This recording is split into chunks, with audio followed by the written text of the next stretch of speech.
to the channel. I'm Manika J. Hodges, founder of KIP Tutoring Service LLC. Today's video is part of our teacher edition of KIP Tips. If you have not done so already, go ahead and subscribe to the channel. We'll be putting out more KIP Tip videos for teachers, students, and parents that will help to make learning fun, engaging, and effective. If you have not seen my first video on KIP Tips for Classroom Setup, the link will be in the comments section below. Today's video is KIP Tips for Bulletin Board Displays. In the last video, we talked about how to set up your classroom in such a way to help curb distractive behaviors throughout the year, to be proactive and to get ahead of it. KIP tip number 2 from that video was displaying informational signage. And we talked about in that video how displaying informational signage can help to eliminate some of the questions that students can ask in the middle of your lesson that can be distracting. Well, a place that you can display some of those informational signage, of course, is on your bulletin boards. So KIP tip number 1, showcase student work.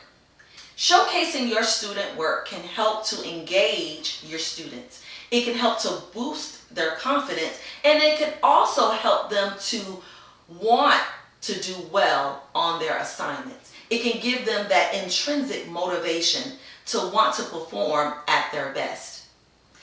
When I taught, my last year of teaching actually was as an 8th grade resource teacher for language arts. And I had 2 resource classes. I had a 4th period class and I had a 6th period class.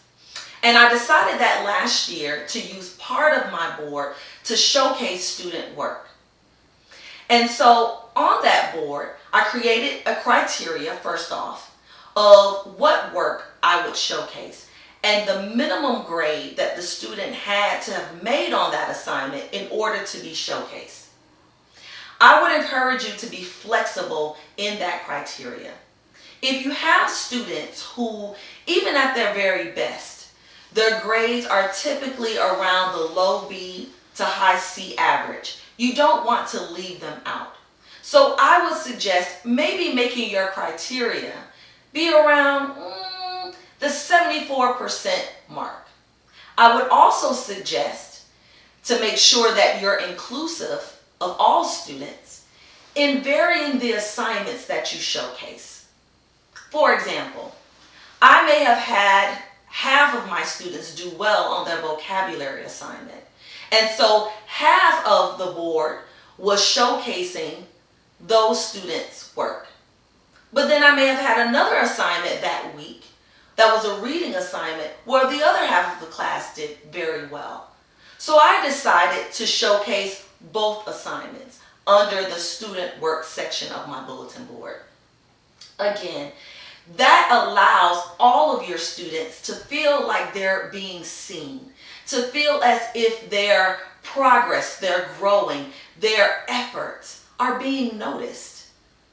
I'm telling you, students want to be seen, they want to be recognized, and they want to be heard in a positive light.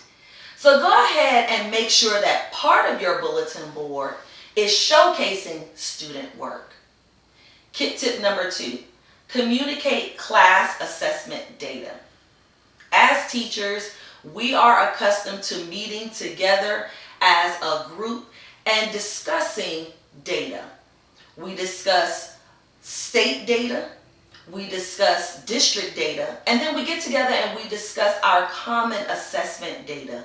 And we talk about areas where students perform strongly on standards, and then we also discuss where they didn't do so well. I would encourage you to invite your class into that discussion by communicating your class assessment data on your bulletin board. What I did was I had 2 poster boards. I had one for 4th period and I had one for 6th period. And what I'd done was I plotted the classroom averages on our common assessments as well as our district assessments on those boards. So students can see how we were performing as a class. I also used it as healthy competition because let's face it, we live in a society where competition is rewarded and it is also acknowledged, it is also encouraged. And so why not use that a little bit in your classroom?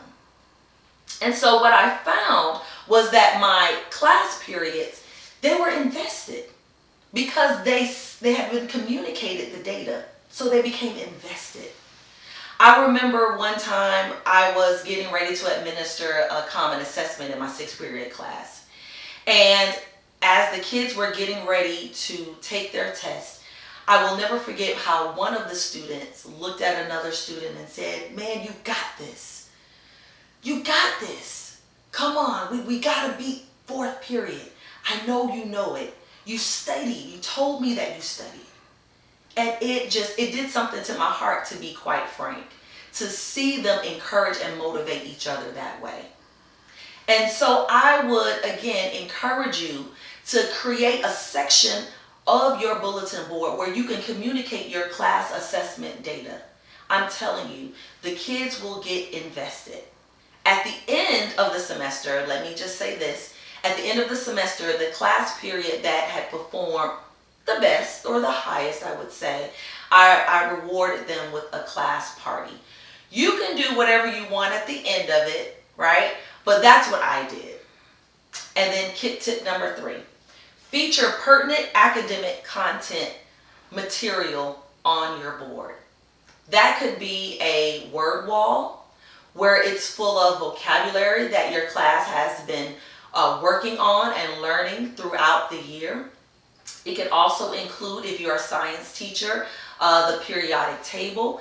As a language arts teacher, I made sure that I had a copy of a poster that showcased how to properly cite textual evidence. It could be a multiplication chart, anything that is commonly used and you commonly teach in your academics content area. You could use that as a resource. And so throughout the year, I would refer to that wall to my students. Whenever they would forget something or they needed to be reminded of how to do something, I would refer to that wall.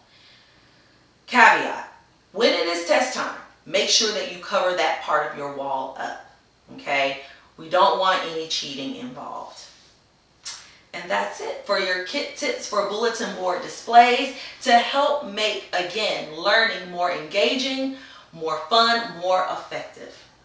If you haven't done so already, remember to like, comment, share this video, and subscribe to the channel. Remember, knowledge is power, and I'll see you next video.